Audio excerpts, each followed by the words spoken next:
Hello, my name is Reverend Dr. May Elise Cannon. Today is Saturday, the 18th of October, 2025. We're more than a week since the implementation of the current ceasefire agreement. Today is day 743 since October 7th of 2023. An update about what's happening in terms of the ceasefire agreement. On Friday, yesterday, Hamas called on mediators to follow up on the implementation of remaining provisions. This is the broker deal that the U.S. President Trump led the way. It's the 20-point plan. And so Hamas called for mediators to follow up on the implementation of the remaining provisions of the ceasefire agreement. Hamas said in a statement that there was a need to complete the formation of a community support committee, which would begin its work in administering the Gaza Strip. This note that came out in a statement from Hamas followed warnings from President Donald Trump that he would green light Israel to resume the war if Hamas does not live up to its end of the deal and return all of the hostages' bodies. Hamas, however, says that the bodies were buried under tunnels that were later destroyed by Israel and that heavy machinery is going to be required to dig through the rubble in order to be able to retrieve them. A team of Turkish disaster response specialists is stationed at the Egyptian border. They're awaiting authorization from Israel to enter Gaza to help in the search and recovery operations. A Turkish official told French news this yesterday. The 81-member team from Turkey's Disaster and Emergency Management, AFAD, is equipped with specialized search and rescue tools, including life detection devices and trained search dogs.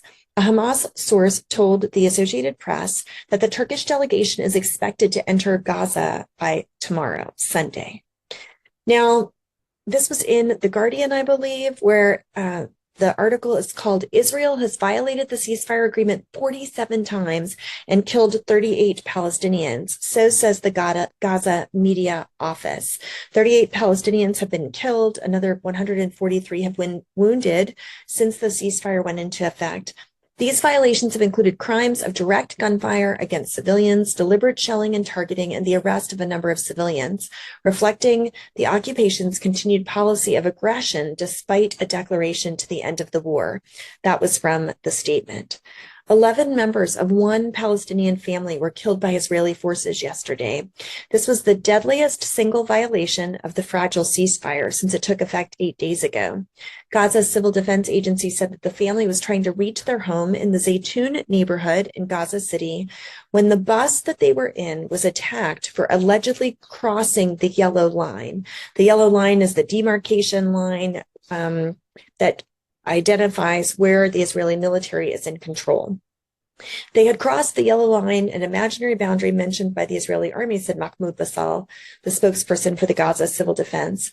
I'm certain the family could not distinguish between the yellow and red lines because there are no actual markers on the ground. Israel's war on Gaza has killed at least 68,116 people. So now it's more than 68,000 people. The numbers still continue to increase, even though a ceasefire is in effect. More than 170,200 have been wounded. A total of 1,139 people were killed on October 7th, 2023. More than 250 were taken captive. In terms of the Rafah crossing, Prime Minister Netanyahu has said that it will remain closed until further notice. That announcement came from his office today. Its reopening will be considered based on how Hamas fulfills its obligation to return the hostages and the bodies of the deceased and to implement the agreed upon terms. In terms of bodies, the armed wing of Hamas, Qassam brigades, just recovered 2 more bodies of Israeli hostages.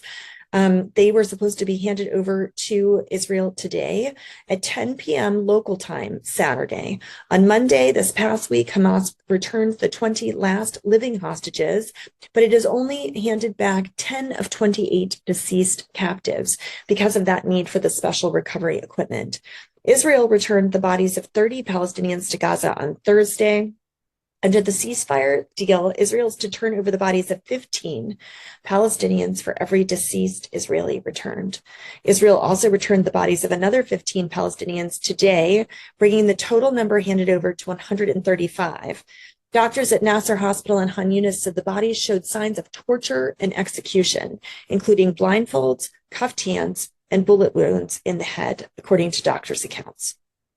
In terms of the humanitarian situation in Gaza, in terms of aid, Palestinians are still desperate for food and water. There's a large-scale aid deliveries are being called for by the United Nations and the international community.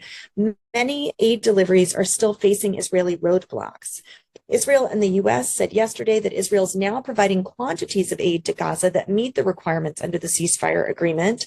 An Israeli official told CNN that Israel only allowed 300 trucks, half the required amount, on Wednesday. But that same official said that as of yesterday, there were no restrictions on the movement of aid.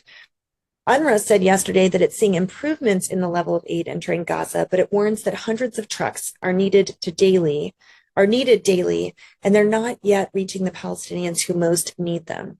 The UN said yesterday it will take time to reverse the famine in the Gaza Strip. They urged the opening of all crossing points into the war-shattered territory. It's going to take some time to scale back the famine, said the World Food Program spokesperson, Abir Atefa. That was during a media briefing in Geneva. They said that they need to have at least 5 distribution points up and running, but wanted to get to 145 total in order to flood Gaza with food. Atefa also told the media briefing in Geneva that from Saturday until Wednesday, about 230 trucks with 2,800 tons of food supplies have crossed into Gaza. 57 trucks and 2 convoys carrying wheat, flour, and nutritional supplies crossed on Thursday and reached the WFP's warehouses intact, ready for distribution. As of Wednesday, 9 bakeries were running, with WFP working on getting 30 up throughout the Strip. Hamas also criticized Prime Minister Netanyahu and his call to cut aid to Gaza, saying it was an attempt to manipulate humanitarian needs for political gains. The U.S. and Israel, the backed private contractor, we've talked about this group a lot in the past, the Gaza Humanitarian Foundation, told BBC it has not operated in Gaza since October 10th. Now, the World Health Organization has said that infectious diseases in Gaza are spiraling out of control. Only 13 of the 36 hospitals are even partially functioning, whether it be meningitis, diarrhea, respiratory illnesses. We're talking about a mammoth amount of work, said the regional director for the UN health body. In a separate update, the World Health Organization in the occupied Palestinian territory said on Thursday via social media it had been scaling up its delivery of medical supplies to health facilities since the ceasefire came into effect. The UN OSHA office yesterday released figures showing that 14 Palestinians were killed and more than 200 injured in the occupied West Bank in the past month. The figures show that in September, there were 142 Israeli settler attacks on Palestinians, and 285 Palestinians living in the West Bank were displaced. In a separate development today, Saturday, an Israeli strike on a construction vehicle in South Lebanon killed a man. Israel has reportedly bombed Lebanon despite the November last year ceasefire agreement that brought to an end more than a year of hostilities with the militant group Hezbollah, and then culminated in 2 months of open war.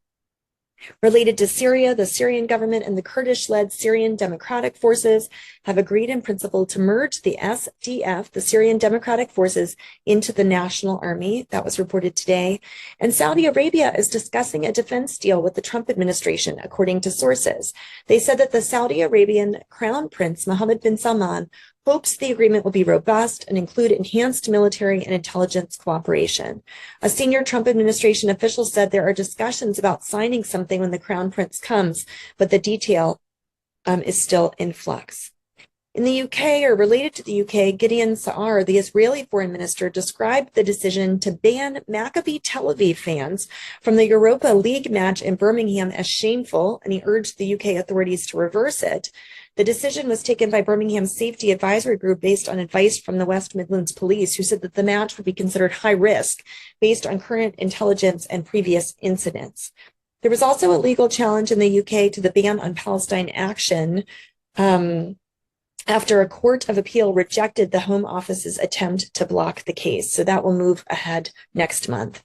Finally, I wanted to call your attention to a Christianity Today article about the Christian Palestinians' shrinking population that is weary of ceasefire. It was talking about Simon Azazian, a resident of Jerusalem from Beit Hanina. That's where I used to live when I lived in Jerusalem. He's grateful for the ceasefire that's bringing relief to Gazans who are suffering, but some of which he witnessed firsthand as the assistant pastor of the Alliance Church in the Holy Land, which is within the walls of Jerusalem's old city. Though he's glad that Gazans will get respite in coming days, Azazian also is concerned about the ceasefire deal. We'll have a few years of peace, but then things will happen again. Wars will erupt because the issue isn't solved from its roots. And the root here is the end of the Israeli occupation. That has to happen one way or another. We must give the Palestinians justice. We at Churches for Middle East Peace have been using those exact same words for the past 2+ years, for the past 40+ years that CMEP's been around. We've been calling for an end to the occupation. Azazian said, I carry no sort of hatred nor animosity towards my brothers and sisters in humanity. This is a message we're trying to spread today, that as a people, we can live together. We have to overcome obstacles because that's what Jesus asked us to do. Azazian does not believe the Christian responsibility to love excludes the church's prophetic role to speak out against societal injustices that prevent lasting peace in the Holy Land. On the second anniversary of the October 7th massacre, he wrote on Facebook that Israelis and Palestinians face not a single enemy, but three: the corrupt Palestinian Authority, the brutal Israeli occupation, and the extreme fanatic Islamic regime led by Hamas, that together strangled any hope for justice, peace, or dignity.